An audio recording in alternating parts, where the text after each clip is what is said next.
Welcome everyone to Wilmington. A little better? A little closer? Very good. I hope everyone's having a good time at the conference so far. Making it through the keynote yesterday with Kevin Mitnick was exciting. Visiting our exhibitor partners and going out to our breakout sessions so far today. We have a few more remaining on tab. First, I want to call a meeting here for the business luncheon to order. And then next, I want to ask Eric Harvey to step up and give us an invitation, and then he'll also leave us some awards that we have. All right, I hope everyone's having a good time and enjoying themselves. At this time, if you will, just let's take a few minutes, just give thanks, if you will, to bow your head. Lord, Heavenly Father, it's so great to be here at NCLGISA, Lord, where we could be amongst friends. We're almost like family, Lord. We're continuing to share, learn, and take away much and just connect to others here, Lord. That's what it's all about. Lord, we just appreciate all that the folks here at the Hilton, at the Wilmington Convention Center, the Center for Public Technology, for the Association of County Commissioners, the League of Municipalities, everybody involved, all the representatives here, Lord, just all the staff and the volunteers and presenters. We're just grateful that everyone stepped up just to make this event as successful as it has been. Lord, we just give you thanks and praise your name. Amen. Well, also at this time, we're going to go ahead and do awards here. And I have a few things I'm going to read here, so I apologize for that.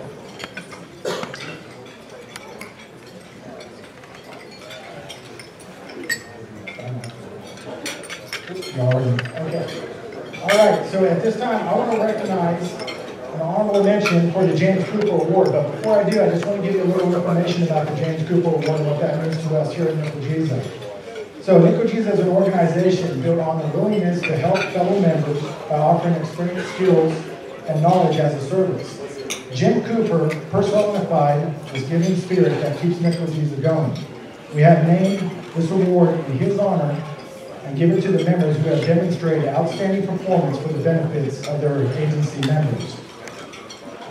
At this time, the James Cooper Award, you know, all of us, we have an opportunity to serve and step up to the plate to do so many wonderful things. And I know since my tenure here with NCLGISA, there's been a lot of folks that have stood out and really means a lot to me, and they've kind of been mentors to shape and mold me.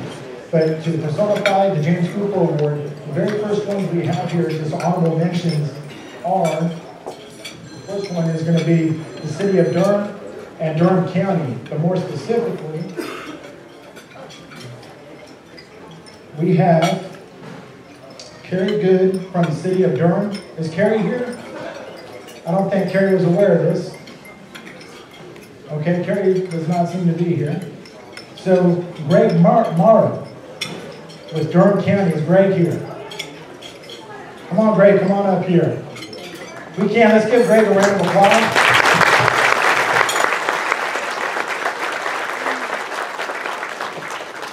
You gotta love this because they didn't even expect it. They were nominated by their peers.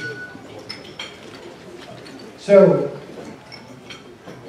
while Greg's coming up here and Mr. Brad Black is handing off this award, I just wanted to read to you. These two gentlemen and their teams have displayed a great spirit of partnership and collaboration to improve the Open Data Initiative for the residents and employees of the city and county of Durham. When the idea of an Open Data Initiative started, Carrie and Greg instantly saw the value in the city-county partnership. The partnership has grown to include joint funding, project management, consulting, and technology. Through this willingness to work together, new ideas and opportunities for collaboration continue to be identified and can more easily be acted upon to the mutual benefit of both organizations. So we want to give him another round of applause. This is what NCLGISA is about, right?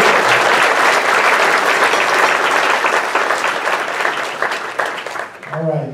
And I know Kerry wasn't here today, but we will ensure he gets that honorable mention.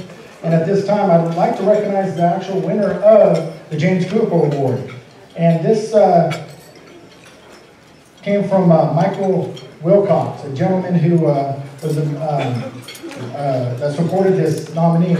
And he says, earlier this year, they spent hours of their time sharing an innovative solution to a virtual desktop hardware issue we are having. Getting signature pads to work with the Compass Laserfish and Citrix Server hosted environments.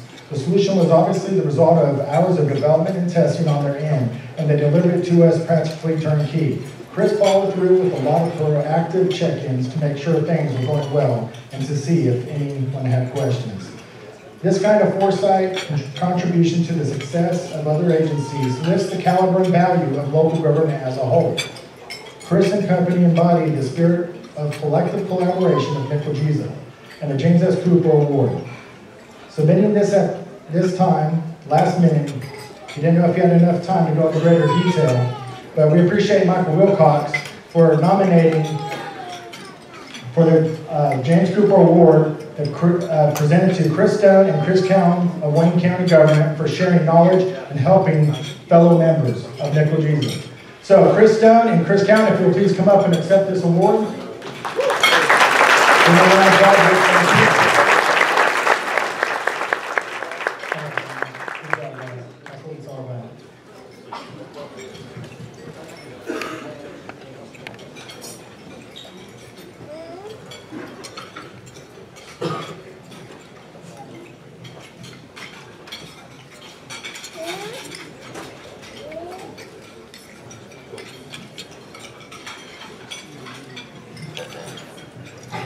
All right, gentlemen, great job. Thank you. Let's give them another round of applause.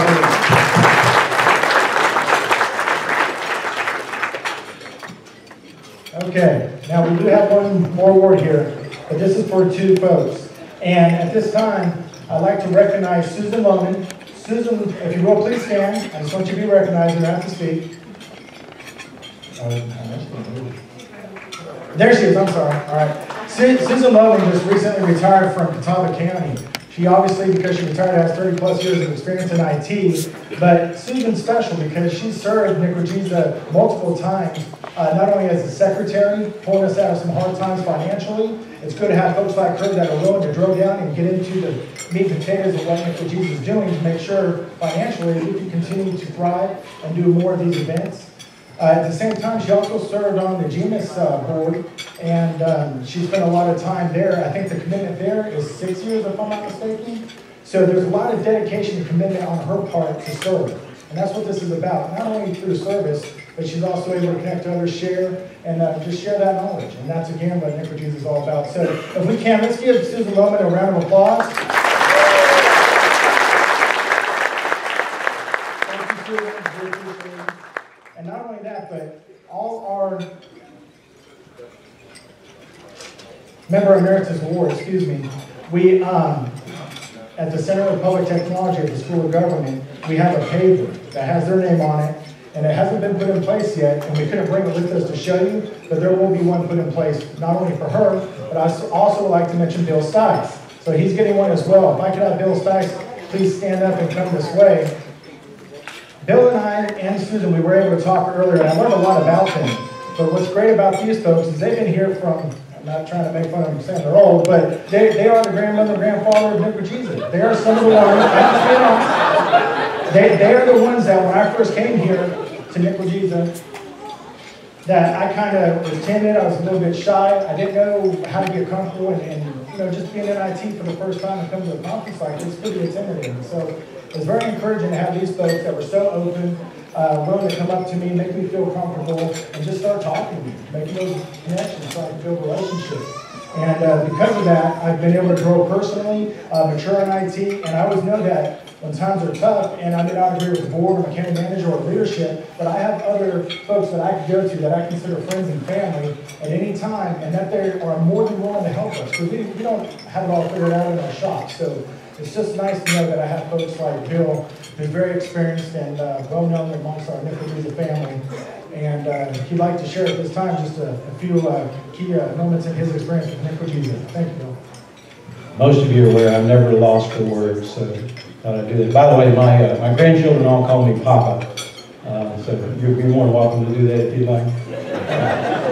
I also want to let you know about my gray hair. I've worked in IT for a lot of years, and every gray hair up here represents a phone call about the network's not working or something being down. I'm really hoping, since I retired the 1st of February, that the hairs that are gray will start to turn black, because those calls go away and I'll be black-haired someday, you know, probably before I won't be there before I die, so you know how that goes. I do want to say a few words about NCLGISA. The first conference I attended was in 1990, in the spring. I had just started working for the town of Cary in 1989, my first ever local government experience. I'd always worked in the private sector before that.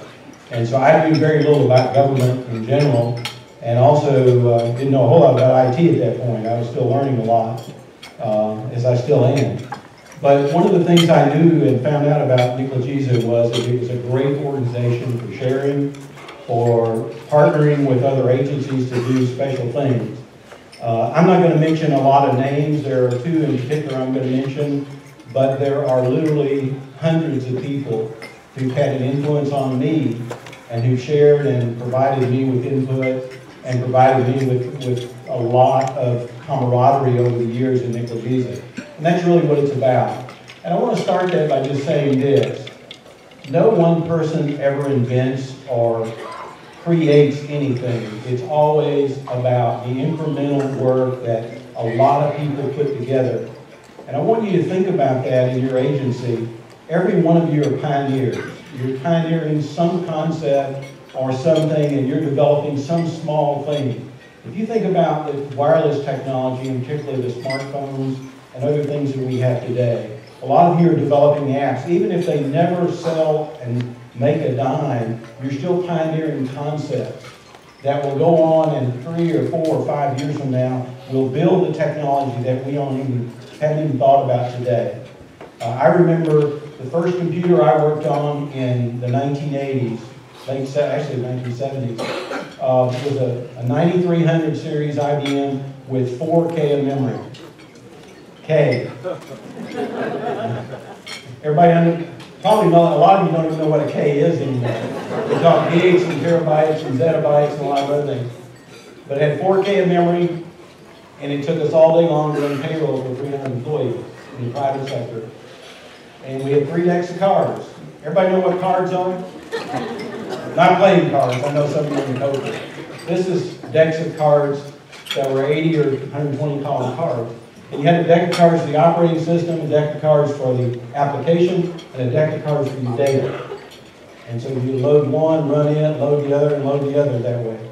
So that tells you how old I am, going back that far. But one of the things I found, and over the years as I've gone through my career, and I've spent 25 years in Cary as a CIO there, is that no one person really invented computers. Bill Gates didn't invent Windows. He didn't invent Microsoft. Thousands of people working together in very small increments made Microsoft and Windows and computers what they are today. And you all are contributing to that on a daily basis. You're adding your little bit of knowledge and your little bit of development and your little bit of improvement for whatever you do for local government. And that's really important.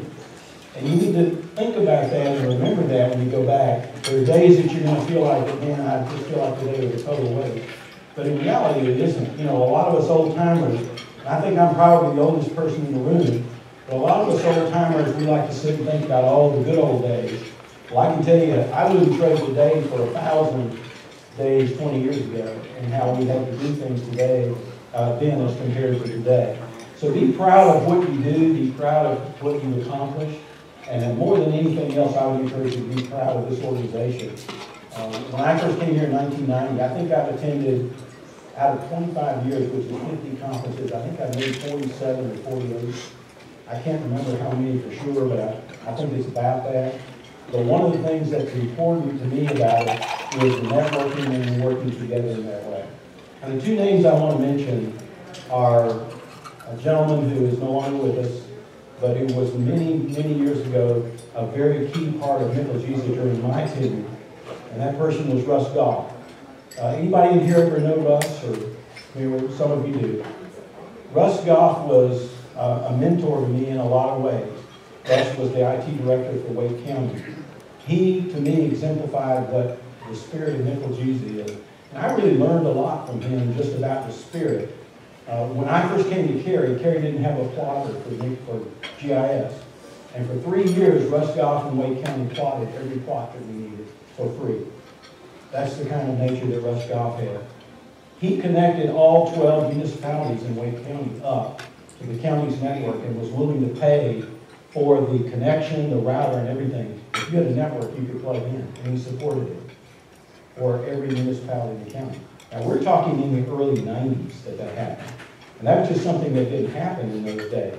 But he was able to sell that to the county commissioners and make that happen. To me, that's the spirit of NCLGISA. And so I remember Russ was very fondly for that. There were a lot of other things I could talk about, but that was one in particular. The other person I'd like to say thanks to over the years is, I'd like to say that to Shannon Tufts. And let me tell you why. I preceded Shannon at the School of Government by a pretty significant time. I actually attended the municipal administration class there in 1991, before some of you were born, probably. But one of the things, that's how I got introduced to the School of Government. Shortly after Michael Smith took over as the director of the school, at that time it was the Institute of Government, Michael collected a group of us together and said, we want to talk to you about what the future of technology at the School of Government is going to be. And so he selected me to represent the cities. A guy named Scott White, who used to be at Cleveland County, was part for the county. And then Lee Mandel, some of you may know from the League of Municipalities, or Rebecca Troutman from the association, worked with a group of professors and other teachers, instructors at the school. And we met once or twice a week for a couple of months to talk about the future of the School of Government. At that time, it was the Institute of Government, and they didn't really do anything in technology. And out of those meetings and that group came the Center for Public Technology. And I will tell you that Shannon has been instrumental in bringing that to the fruition and far beyond what any of us ever thought as part of that. So Shannon, I just want to say thanks. In my career, one of the greatest folks I've ever worked with, and just want you to know that I really do appreciate it very much. Thank you for being the organization you are. Every person in this room is extremely important. I realized that in retiring, I left a lot of things behind. I do want to mention one other name, and I'd like Scott Clark to say that. I'm going to embarrass him. Scott is the interim CIO for the town of Cary. Scott I hired as the senior manager 8 months ago, and if you don't know him, you need to get to know him. He's one of the smartest guys I've ever known, and he's a whole lot smarter and better looking than I am. So, you know, one of the things you need to learn as a manager, always hire people who are smarter and better looking than you, and you can never go wrong. Thank you so much. I've enjoyed the tenure here, and thank you for the Emeritus Award.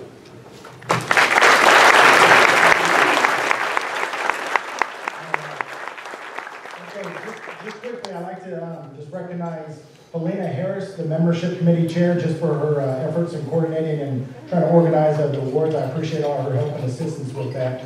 And I also spoke with her earlier this morning, and one of the things we try to do is make sure we use a listserv and let you all know that, hey, the James Cooper Award's coming up, and if you have anybody in your organization that you feel, or an organization as a whole themselves, that has kind of stepped up and met the criteria for the James Cooper Award, to go ahead and submit those submissions. You know, we have a board that goes through and checks everything out, besides the membership committee. They do a fine job doing that. So I just want to encourage you to get excited about doing that and getting involved.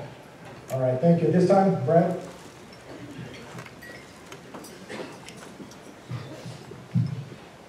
Thank you, Eric. And I just want to reiterate to Bill and Susan, I really appreciate all the efforts over the years. I've known Bill for quite a long time. I worked in Holly Springs before, and he was always a mentor for me, and I really appreciate that. Thank you. All right, let's go into the next part here. Is our year-end review for NCLGISA.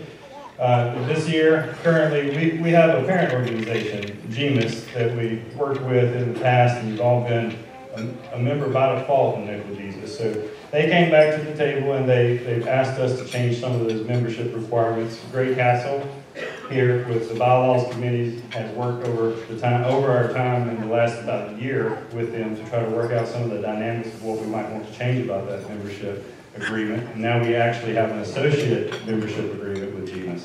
So we're handled a little bit differently, and what that does is essentially make everyone members. You can still participate in the parent organization. There's some restrictions on it that when we go to conference, how we would pay for our entry fees into the conference. But I'm going to I'm going to disseminate all that information to you, the agreement that we have. I don't know if you're familiar with it before, but it only benefits NCLGISA to be part of the organization. They lend a lot to us over the years.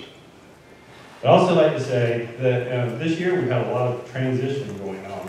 As you're well aware, probably Stacy Hikes, who planned most of our conferences from the School of Government and CPT with Shannon's group over the years, has transitioned into the League of Municipalities right now.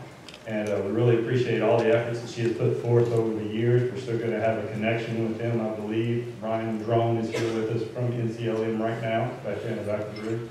And Ryan's been a great benefit to this conference, trying to help us out and fill some of the gaps that we might need. Your board members, I just want to point that out, have really come to the table after we found out about what was going on with the transition there to NCLM. We had a meeting, everybody came to the table and really stepped up. We divvied out the task. And I think that we've pulled off a pretty good conference here so far, and I think it will continue out throughout the rest of the event. And I really appreciate those efforts. I don't get to tell them all enough, but they work really hard as volunteers. I'd love to see everyone in the room step up and volunteer. I've had a couple people come up to me already at the conference and saying they want to participate in some of our committees, make things, put in their input, their expertise. We really want to do that. We have a new group that we talked about at our retreat in December, where we just, in the past we've had the web committee, and now we're going to change that into a new dynamic. It's going to be our web/marketing committee, and that's headed up by Chris Niver. And so I've had a couple people actually come up and say that they want to be part of that marketing committee, people who have wanted to be part of the membership committee in the past. And so I'm really excited about that. I think it will drive the forces of NCLGISA forward.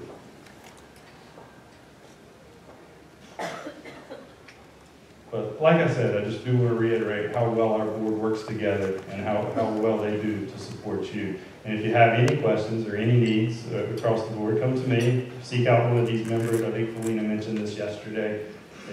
Find a yellow shirt today if you need anything at the conference. We'll be glad to help you and move forward. So next up, I would like to ask Shannon to come up and give us a CPT update.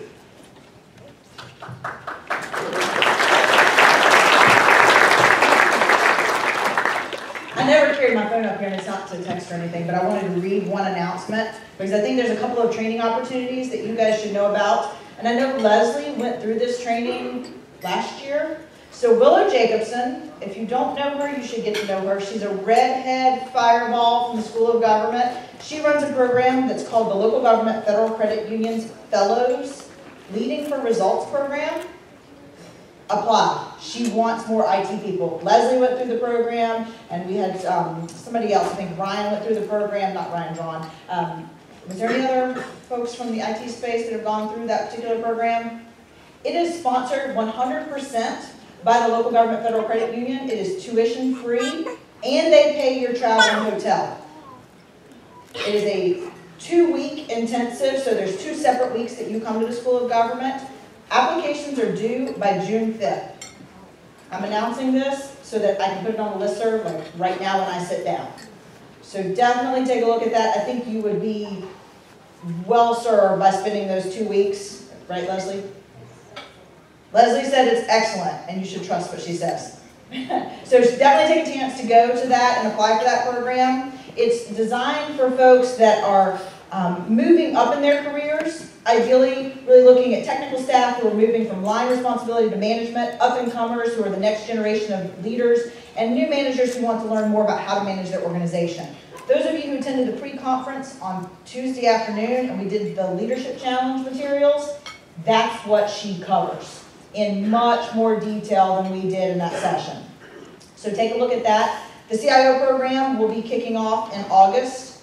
We've already closed applications. We do have a wait list open for anybody that wants to get on the wait list. So that's closed out, I think, at the end of March, but we did put up a wait list. If you have gone through a CIO class, any version of the class, raise your hand. Okay, you're hearing it now because I don't think we've sent the announcement out yet. It's supposed to go out this week, I believe. June 25th. Put it on your calendar. If you can come June 24th, you can drink cocktails with us. So on June 24th, after hours, we're going to do a little bit of a celebration for the 10-year anniversary of the CIO program. I know I turned 29 yesterday. There's no way I've been teaching that class for 10 years, but we're doing the 10-year celebration. of the CIO program. Cocktails on the 24th. On the 25th, we're doing the graduation for all of the current classes. We're bringing in Jim Carroll, who's a futurist. He's going to talk about the future of technology. And then we have Curtis Clark talking about the call to public service, as well as a 10-year in review program that's being put together by our current students. So it's going to be a fun day-long event at the School of Government. It's a Thursday, so that you can still have your Fridays off, those of you who live near the beach. Okay? Any other questions for me? We hate that we lost Stacy. I think the best story to tell is that I was on vacation the day she decided to leave us. I was going to go in the office that day because I had to drive to Joel's board meeting anyway, and I didn't make it, and so she sends me an email and says, "Can I call you? Do you have time to talk?" And I thought, it's not good. That's not good. She knows I'm on vacation this week. She's in Maurice's office, right? I'm on the speakerphone. Best day of Maurice's life was when he did not have two of us in that room crying at the same time.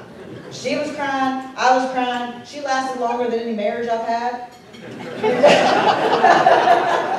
So we really miss Stacy. We're jealous of what Ryan has now. I think he knows the asset he has. I did call and curse him a little bit. I threatened to throw him in the pool at this event, but we know she's really happy and she's doing amazing things, and she's still serving all of you because she's still involved in the membership side of the League of Municipalities, which I think is really important. And it's a really good growth opportunity for her. But now Team CPT is us, me and Maurice. So if we don't get back to you, we're sorry. We're working to figure out what we're going to do next with that particular position. But certainly if you have ideas of things you'd like to see from the CPT, we're looking at this as a chance to grow what we do as well. And so we're putting into place some of those growth opportunities. We'll be doing a series on innovation process thinking starting this fall. It'll be built into the CIO programs, but we'll also have it as an option for people that have already gone through the CIO certification period. So there'll be some innovation training that we're doing. We've got some other ideas that we're working on right now. So hopefully we'll have new content and maybe some new faces to be teaching with us. Maurice, stand up real quick. I want everybody to know Maurice, in case you're new. He's the brains behind the operation. I'm the muscle. But Maurice is the assistant director, and by the end of August, he will be Dr. Maurice. So he's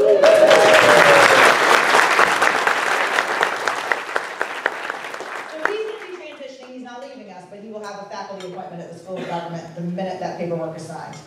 So, all right, that's it.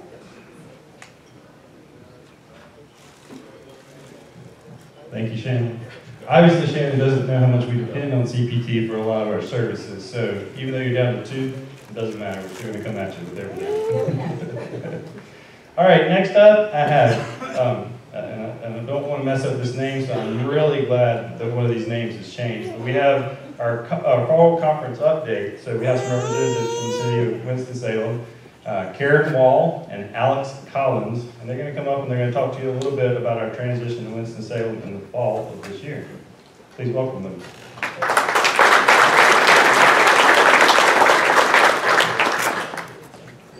Thank you, Brad. I also want to thank Jason for inviting us to come talk with you today. I'm Karen Wall with Visit Winston-Salem, the Convention and Visitor Bureau.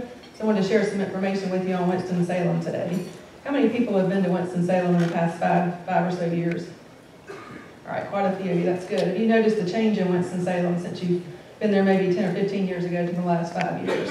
We've added quite a bit downtown. We've got over 100 restaurants and bars now that you can enjoy when you're in the city, and it's one of the most walkable cities in the state. So you can park your car at the hotel, walk anywhere you want to go while you're there. So it's a fun city to visit.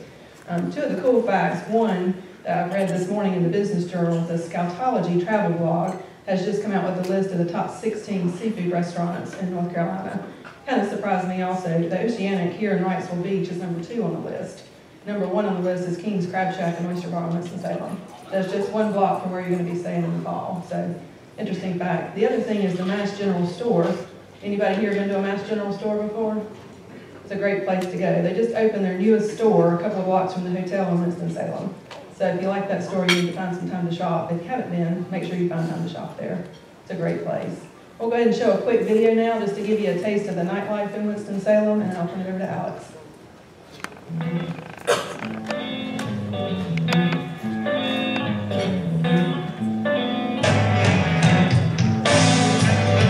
Winston-Salem's world-class dining and nightlife options made quite an impression on reviewers from Forbes magazine and Livability.com, who just ranked Winston-Salem one of the nation's best downtowns.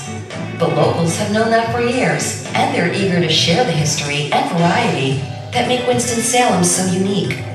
Winston offers so many different experiences. It's a big little town or a little big town, depends how you look at it, but it has everything. The city's rich history has been a magnet for visitors, but once they arrive here, they discover a vibrant nightlife that keeps the energy high and an authenticity that keeps them coming back. We've been in Winston-Salem since the mid-30s, and they opened up Recreation Billiards in 1947. You look at the architecture of downtown, and it is authentic. It is real. It's not this cookie-cutter architecture that you see out in the suburbs, where you could be in any part of the country because it always looks the same, but not here. You have a small business presence, you have a uniqueness, and therefore you have this authenticity, not just from the architecture, but by the people that inhabit the downtown. Hungry or thirsty?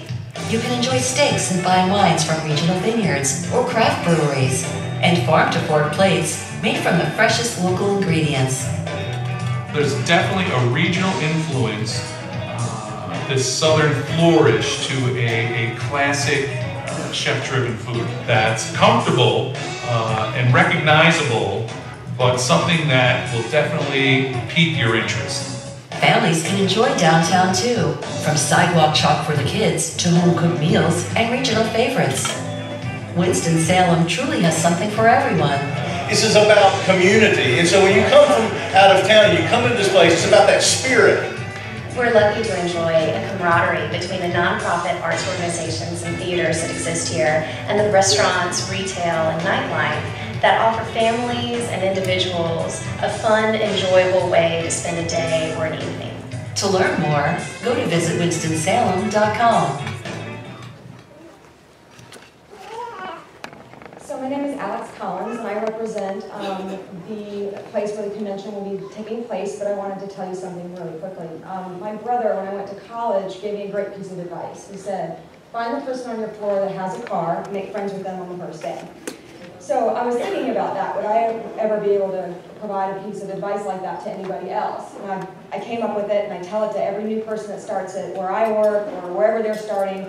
Find the IT person and make friends with them on the first day. So we are so excited to welcome you all to Winston-Salem in the fall. We are the Twin City Quarter. We are the Marriott Hotel, Embassy Suites Hotel, and Convention Center. Most of your events will take place in the Convention Center, but what's different about our setup is all three buildings are connected by skywalks and climate-controlled walkways, so you never have to step outside if you don't want to. But but it's gorgeous in Winston-Salem in October, but if it happens to have inclement weather, which I'll try to prevent, you don't have to go outside. We have the Marriott Hotel, the Embassy Suites, so you can get your Marriott points if you prefer that, or stay at the Embassy Suites and get your Hilton points, just like here. Both hotels were just renovated, so they are brand new and ready for you in the fall. The Convention Center is attached, very easy to get to, very traversable, just like this one. And nothing would be, it would be remiss if I didn't say it's very easy to see that you all care about this organization and our complex. Our staff goes above and beyond to make you feel at home and to provide that Southern hospitality. And we will welcome you as well as the city with open arms. And thank you for letting us speak with you today. And we'll see you in the fall.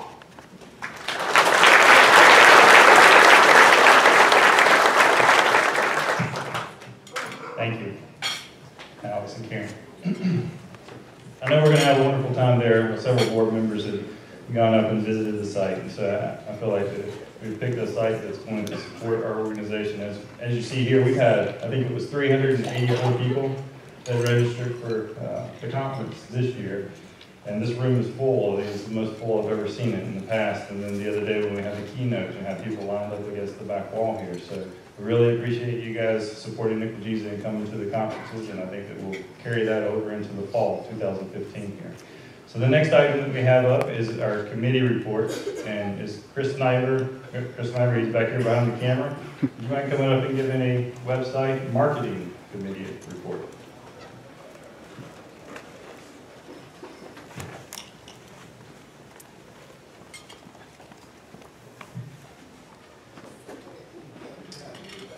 I'm Chris. So marketing and web committee. I'm a pretty small committee right now. I think people have been scared in the past about working on a website. A couple years back, we transitioned over to a WordPress site. I encourage all of you to visit the site as often as you can. One of the responsibilities I have is vetting and approving your memberships on the website, also with the listserv. So if you ever have any problems logging in, forget your password, anything like that, please feel free to reach out to me, webmaster@NCLGISA.org. If you have ideas for the website, there's things you want to see, let me know. We'll try to put that together for you. I'm always looking for volunteers to help out.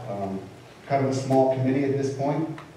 As far as conference goes, what we try to do is, I'm responsible for trying to get all the presentations and all the videos. We try to shoot all the sessions so that we offer those on the website. Or if you want to come back and revisit anything, if there are 2 sessions you wanted to go to, you can only go to 1. Come back and hit the website. It'll take me a couple weeks to get all the video edited, but we'll have it up there for you to view. The marketing, that's a new thing. We just came up with that. If you think about it, I'm pretty sure every state, local IT professional in North Carolina knows about NCLGISA. We're not really marketing to those types of people.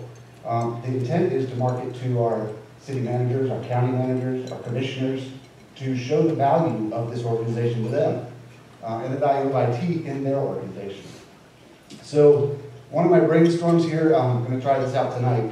I'm probably going to make myself the most avoided person at the conference, but I'll have a camera tonight at dinner. And what I'd like to ask of you is, I want to do what's called Voice of NCLGISA. And these will be testimonials from you, the people that come. And I don't want to surprise you, so I'm going to ask you a couple questions. And with 384 of you here, if I could get 20 people to do a little 1-minute testimonial, put all that together as part of our marketing. So things I'd ask is, is this your first time at NCLGISA conference? And if not, how many of you attended? Why do you keep coming back? Why are you here? What does the conference provide to you, your organization, your staff, your community, your leadership? And what value do you get out of coming here? And out of all these sessions you've attended, what's the most valuable to you? Whether it's your first or your 21st conference, there's a reason why you come back.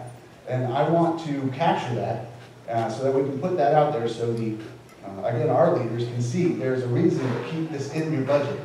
A lot of things are getting cut these days. Travel and training is one of those. We want you to keep coming back. So I think it's important that we show why you come and why should they fund you in order to come to this conference. Again, it'll take about a minute. I'll have the camera set up at dinner tonight. I would love for, if 20 people did it, I'll put that together and that'll be our first sort of marketing push. Voice of NCLGISA. With that, if you ever have any questions, like I said, hit me up on email or via the website.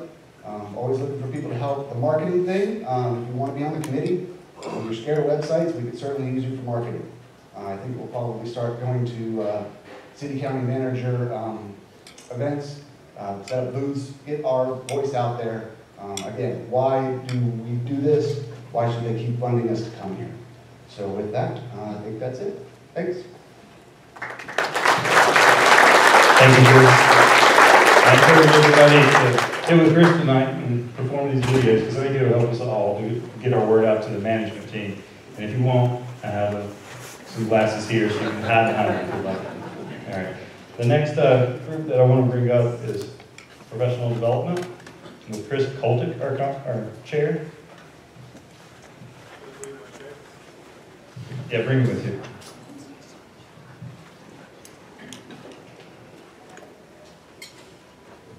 So if I could first recognize the members of the Professional Development Committee. If you are on the committee, could you please stand up? Hey, David, pay attention, huh? Stand up. You too. Okay, you won't stand up. Stay late last night. What we try to do, we try to offer our members A, training for discounted cost, B, offer opportunity for training that otherwise will not be available to us. So we partner with School of Government, working with Shannon. We had public records law, joint session with CGCIO. So If you took the CGCIO class and you missed that class, or like me, have very good memory but short, I went back and refreshed it. It was a very good class. We sponsored half the cost of that class. I believe the registration was only like $50.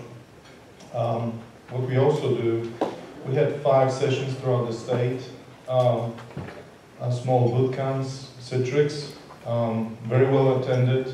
I want to say we had 25 people signed up.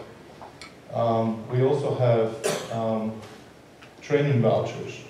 So if you would like to take a training through New Horizon, 5-day class, $2,700. We get it down to $15 for a week, and NCLGISA pays down to $1,300. Those vouchers are available to you, and you can read about them on our website. We also partner with another company, KnowledgeNet. If you haven't heard about it, it's a self-paced training online, and I believe 5-day training is $700. We don't know much about the experience. I haven't heard anything from anybody taking those classes, but if you do, provide us a feedback and we would share that with our members. The last thing I want to say, if you have ideas or if you would like to have some type of training offered to you or professional development committee working on it, communicate it to us, and that's all I have.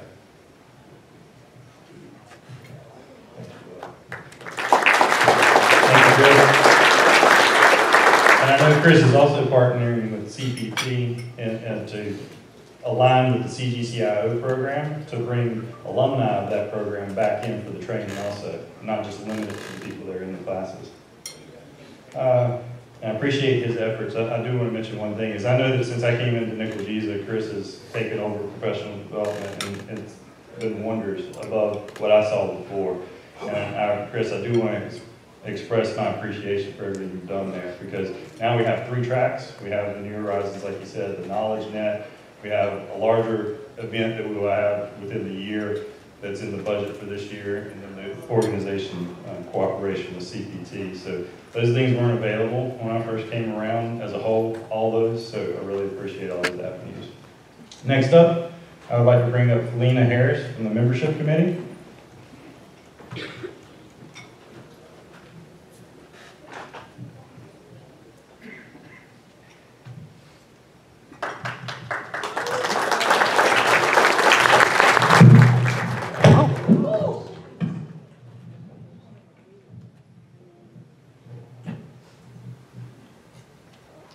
Want to see if you're paying attention.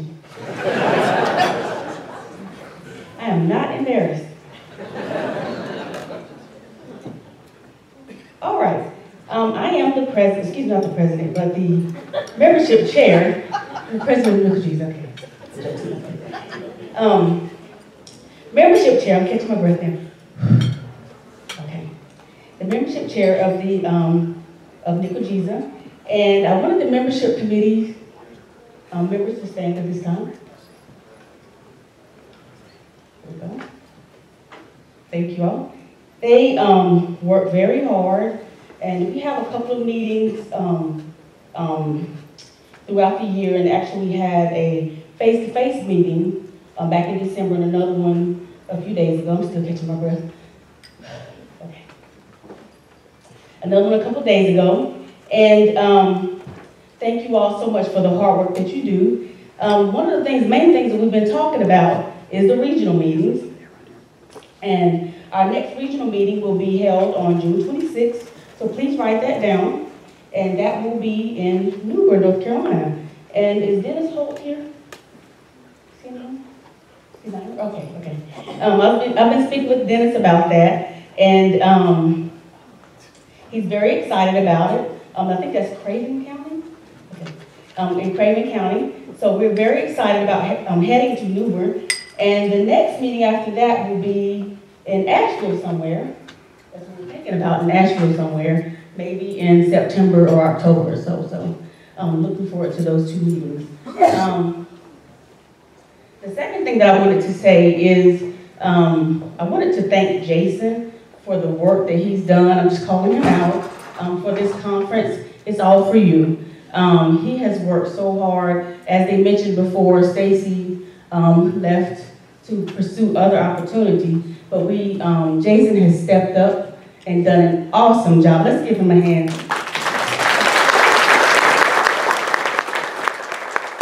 And he's thanking all of us, but I've told him several times, he's an awesome leader, and we had no other choice but to trickle down into us. And he has done a great job, and I think that like Brad said, it's turned out to be a great conference. I know we're not finished yet, but everything has turned out well. If something didn't happen to your liking or whatever, please let one of us know. But hopefully you've enjoyed it, even with the transition. Hopefully you have enjoyed it so far. So I think that's all that I have. I'm gonna try not to fall back down.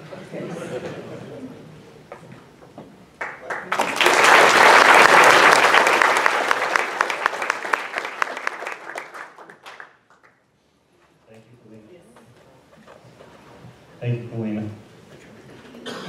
So Felina is not to sell herself short. She's been doing a lot for this conference, just like Jason too, putting all these session information together. We're just picking up the pieces and running with it this year at the last minute to try to get this conference pulled off correctly. Stacy left us with a good format to follow, so it's been awesome, and I appreciate all the efforts there.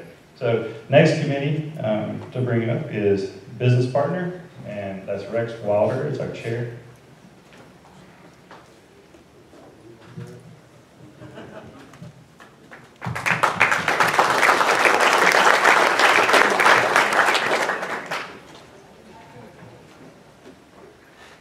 Thank you. Hope everyone has been enjoying the vendor part of our show. How many of you have been out and visited and seen most of the vendors? Have you gone by to see each one?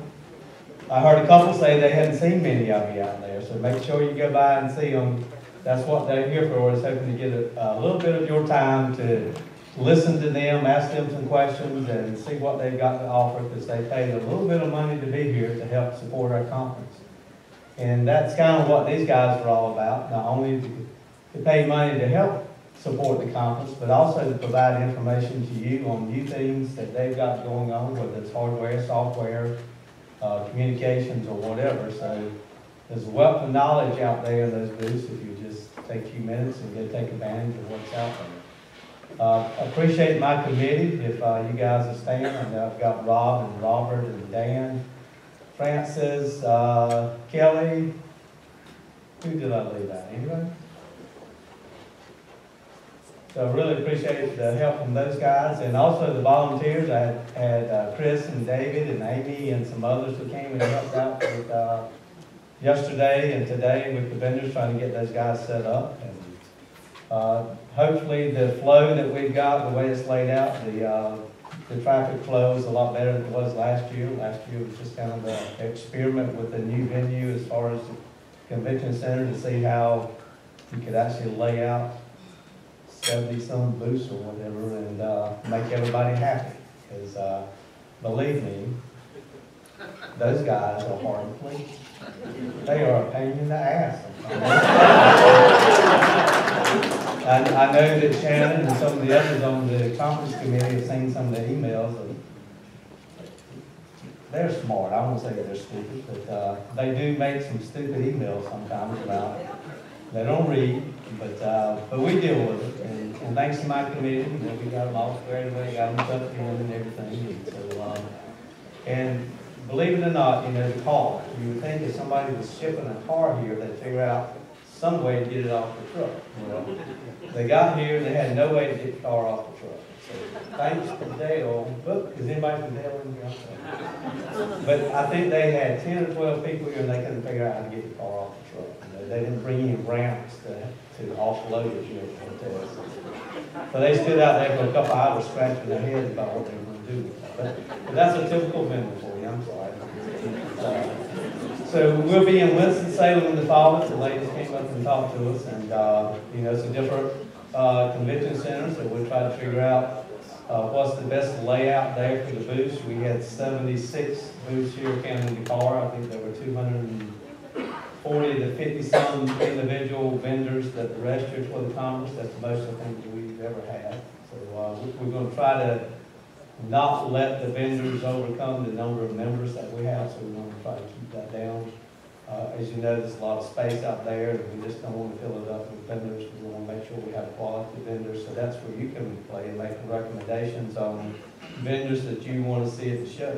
So if there's some that you know that's not here that would be a good asset to our conference, please let me know or let the committee member know, and we'll try to get those guys in.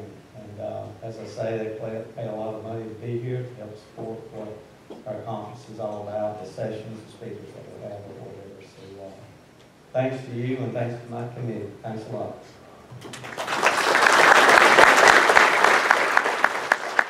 Thank you, Rex. Rex is like a steadying force, and if we didn't have the benefits of that committee for NCLGISA, I don't know what we do, because this year, in putting the budget together, we asked Rex, can you do this for us next year so we can make this happen? And the answer is yes. He doesn't even need the details. He just makes it happen for us. And I really appreciate those efforts with your committee, Rex. All right. I have one last person to bring up, and that's Joel Hartley, our treasurer for Treasurer Reports.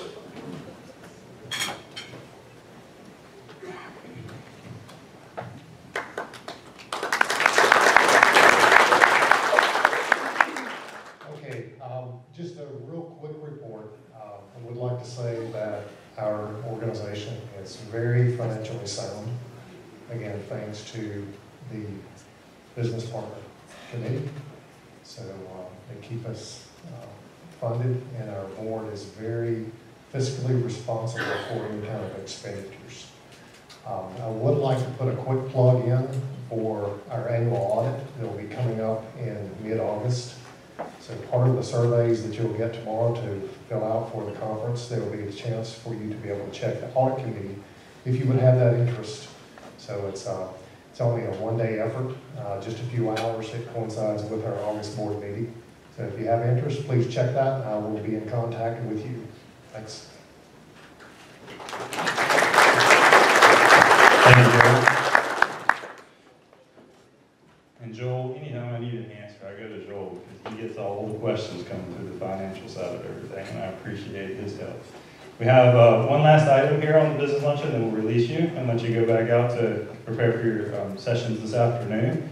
Please go out and make sure that you visit the exhibitors, like Rex had mentioned before. They are highly supportive of our group over the years, and I want to keep that partnership with them. I spent some time walking around to the different booths today and speaking with them as the president instead of outside of the county responsibilities that I have, and they really appreciate the time that you spend with them and the efforts that you push back from what you find out at conference. So if we want to put up the budget, and we're going to ask for approval of the budget numbers.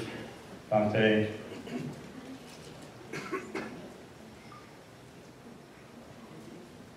We had a little issue with the document before on this computer, but we're going to try to get it up there on both screens. We'll have to navigate down slightly.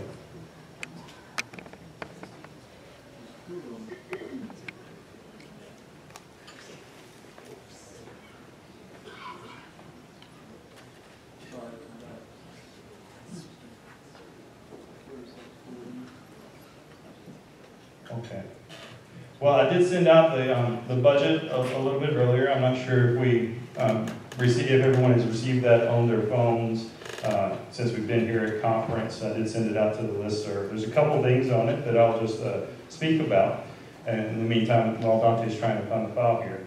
But on the revenue side of things, we have, like I said, we went to Rex and we told Rex that we needed to try to produce a little bit more funding here and income so we can support what we need to do with NCLGISA. And we did increase the line item for what we would bring in at the fall conference, which will make that fall conference just slightly bigger than what we had before. It'll be more along the lines of what we have here in the spring, I believe. And also in that item, we did place a fund balance. As Joel was pointing out, the board has tried to be very fiscally responsible about what we're trying to accomplish. We had so many transitions this year. we're not really sure what the next year holds. And rather than try to pull back services with a healthy fund balance, we wanted to move forward, and we've appropriated a sum of money of fund balance toward our revenues to complete the year. Down in the expenditure side, we're trying to, oh, wait, let me go back on the revenues. And so you'll also see, when you see that document, an increase in the revenue side for professional development. We've continued on this year where we're trying to appropriately reflect the income that we're getting from professional development and then what we put back out.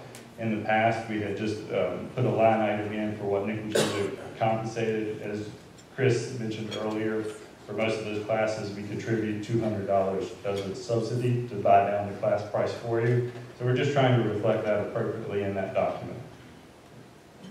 On the expenditure side, that number also went greatly up for professional development, but if you see, it's the net effect there that you're actually looking for that pushed the budgetary numbers up. Also in the expenditures, you'll see that we increased a couple of our speaking line items for the spring and the fall, or entertainment for coming to the conferences. We just wanted to try to accurately reflect and update those numbers from year to year. We have not changed much on any of the other numbers. The biggest other sum that you will see an increase for there is under the conference planning. As we said earlier, we've spoken about, many of us have spoken about for the conference transition. We are looking to go outside the organization and look for conference services instead of trying to do that within. And so we've budgeted a sum of money there to assist the volunteers that we have on the board. It's been a lot of effort put in by those board members, like I've mentioned already today. And so we need to make sure that we reflect those costs that we were usually using at the School of Government for conference planning. We're still going to have that connection to the School of Government. We've still got that money budgeted away they basically are our home base, and so we're trying to figure out how that's going to work with the professional development that they also give, like I was speaking about earlier, and how we're going to move forward. Instead of change those items, we just want to make sure that we do not leave something out and we reflect what we need. In a healthy fund balance, we feel like that as a board, that is what we need to do. I don't have the number, I cannot give the total numbers to you off the top of my head right now without the document. I don't have anything in front of me.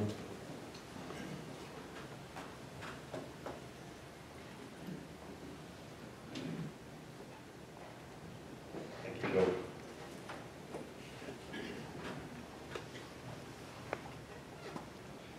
So as I said, the revenues increased. If you look at this, I mean, it's almost $250,000 that it increases, but that's the reflection of the professional development that you see for the revenues, where we're trying to, that went up almost $100,000 there. So we're just trying to accurately capture what we're going to do. The way Chris has aligned most of this professional development for the next year, it's a voucher system. So in the past, we haven't been able to actually use all that funding, and we expect that we will do that this year because we're going to purchase vouchers. You're going to use them anytime you want within the organization to go get your training from. We've partnered with New Horizons there for that piece. So instead of having to go to a class where other local government individuals are that's scheduled at a particular time, this will keep us from canceling those classes, and people will be able to take advantage of this in a much better atmosphere, coming from a recommendation from the committee. Then on top of that, as I said, the revenues increased with the business partner side of things. Rex has given us some input that we can make that happen, and we've increased about $75,000 there. And you'll see that's where the majority of the revenues are increasing. On the expenditure side, we have $90,000 from preliminary numbers with the conference planning groups that we put aside. We think that that number, since we put the budget together, could possibly go down. We're working out some agreements there now. But that is an expensive endeavor. That was the benefit of working with CPT and the School of Government and Stacy's services. She covered a lot of functions for us, and we don't want to take that for granted, the things that she has done for us in the past. And then the other big expenditure increase that you'll see is almost $125,000 that offsets what the revenue is in the line item up above. So I would like to, your board could make the first motion to approve the budget, but I am curious if I could get a second motion from the audience. Is there any discussion and questions? since we can't pull it up, it makes it a little bit more difficult, but at the same time, I think that I did send that out. If anybody has any questions, like you've seen it, like you've actually seen it from the email that was sent out, I'll take any discussion and questions for the board now.